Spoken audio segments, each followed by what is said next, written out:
মানুষ আমরা মনে করি আশেপাশে, বাড়ির আশেপাশে 3.5 হাত গর্ত করে যেখানে লাশ রাখা হয় সেখানে মনে করি কবর। নারে বাজান না, কবর বলতে বোঝায় মানুষের মৃত্যুর পর থেকে শুরু করে কিয়ামত পর্যন্ত জগৎটাকে বলা হয় কবরের জগৎ। সুতরাং বাবারা আমার, আমরা যারা আগুনে পুড়ে মারা যায়, যারা পানিতে ডুবে মারা যায়, যারা হাঙ্গর কুমিরে খেয়ে ফেলে, তাদের কবর কোথায়? ইয়া দ্বারা মুসলমান শুনে নেন, আমার আল্লাহ তোমাকে বানাইতে সময় লাগবে না, হুকুম দিলে হয়ে যাবা।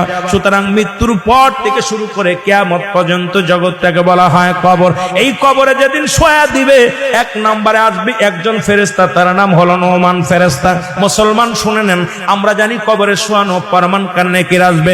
এই ভাইরা আমার, মান কান্নেকির আসার আগে নোমান ফেরেশতা আসবে, কবরে ঢুকে যাবে। সব মুসলমান ডাকতে বলবে, ভাই ওঠো, তোমার ভিতরে রূহটা দেয়া হলো।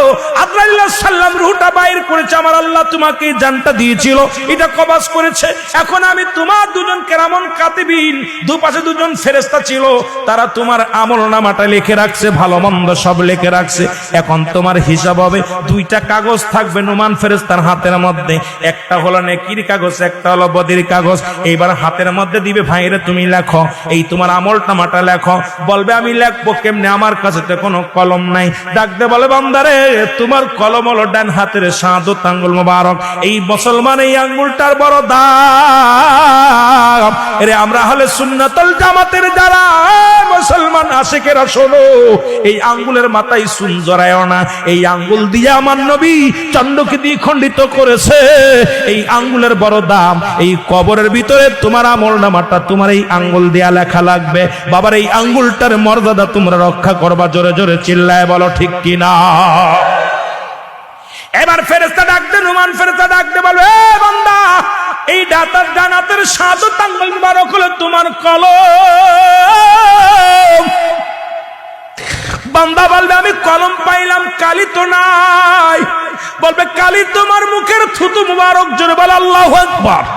এই মুখের থুতু মুবারক তোমার কালি। আমি আপনাদের 2টি পায়ে ধরে বলে যাই, এই মুখ দিয়ে গাজায় টান দিস না, এই মুখ দিয়ে মদে টান দিস না, এই মুখ দিয়ে বিড়ি সিগারেট খাস না, এই মুখ দিয়ে কাউকে গালি দিস না। এই মুখটারে পবিত্র রাখ। মায়ের গর্ভে যখন ছিলাম, মায়ের নাভির সঙ্গে তোমার নাভিটা জুড়াইয়া দিছে, কারণ এই মুখ দিয়ে আমার নবীর দুরূদ পড়বা, এই মুখ দিয়ে কোরআন পড়বা, এই মুখ দিয়ে আল্লাহর জিকির করবা। এই মুখটা দিয়া কেমনে তুমি গাজার মধ্যে টান দাও, এই মুখটা দিয়ে কেমনে বিড়ির মধ্যে টান দাও, এই মুখটা দিয়া কেমনে তুমি হারাম খাও, এই মুখটা দিয়া কেমনে তুমি হারাম জিনিস ভক্ষণ করো। আমি তোমাদের 2টি পায়ে ধরে বলে যাই রে মুসলমান, আজ থেকে মুখটা পবিত্র রাখো গো। এই মুখের থুতু মুবারক হবে তোমার কালি। বান্দা বলবে, আমি কালি পাইলাম, এখন কাগজ পাবো কই রে? 3 টুকরা কাপড়ের কাপড় দেয়া হবে। কাপড়ের কাপড় 1 টুকরা টান দিয়ে খুলে নিয়ে বল, বান্দা এই লেখো। বান্দা সেকেন্ডের মধ্যে লেখা হয়ে যাবে তার আমলনামা। হাত থেকে কাগজখানা টান দিয়ে নিয়ে যাবে, আর একখানা কাপড় দিবে হাতের মধ্যে, বান্দা লেখো। এবার দেখবে 80 বছরের জিন্দেগি, কোথায় তুমি সিনেমা দেখছো, কোথায় তুমি অন্যায় করেছো, কোথায় তুমি জিনা করেছো, কোথায় তুমি ব্যভিচার করেছো, কোথায় তুমি মদের প্যান্ডেলে, জুয়ার প্যান্ডেলে ছিলারে বান্দা। এবার দেইকা বলবে বান্দা, ডাকতে বল, ফেরেশতারা রে, আমি এত বড় অন্যায় করি না। ফেরেশতা টান দিবে ক্যামেরা, এরকম মুসলমান শোনো, এই ভিডিও প্যালেস কোন মাসে, কোন তারিখে, কোন বছরে, কত সময়, কত টাইম, কত মিনিট, কত সেকেন্ড, তোমার অন্যায়টা ভিডিওর সামনে হাজির হয়ে যাবে।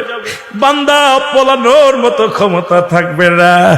বান্দারে ডান দিকের মাটিগুলো বাম দিকে চাপ দিবে, বাম দিকের মাটিগুলো ডান দিকে চাপ দিবে।